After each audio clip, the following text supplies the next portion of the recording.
আসসালামু আলাইকুম। দেখেন আমার নোনতা শাকে কত সুন্দর ফুল ফুটছে, মাশাআল্লাহ। দেখেন অনেক সুন্দর লাগতেছে, ফুল গাছের মতো লাগতেছে পুরা। দেখেন এত সুন্দর ফুল ফুটছে, হলুদ হলুদ, অনেক সুন্দর লাগতেছে। ওই যে ওদিকেও এই নোনতা শাকগুলো এমনি এমনি দেখছেন হয়েছে কত সুন্দর। আর দেখেন আমার ছাদের শাকের অবস্থা।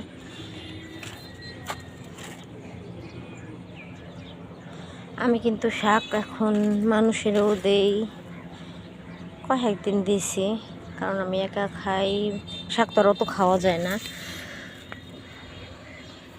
দেখেন শাক, কলমি শাক এত হয়েছে, কলমি শাকের কারণে আমার হেঁচি শাকগুলো কিন্তু একবারে চিকন চিকন হয়ে গেছে। আর এই যে টবে ডাঁটা শাক, দেখেন এখন আমি শাক তুলতে আসছি, যে ঝরিয়ে নিয়ে আসছি, এখন আমি শাক তুলব।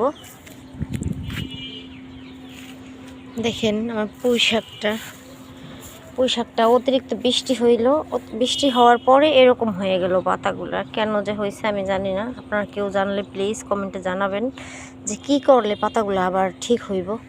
আগার পাতাগুলো কিন্তু সুন্দর আছে দেখেন, কিন্তু এই পাতাগুলো হয়তো অতিরিক্ত বৃষ্টির কারণে এরকম হয়ে গেছে।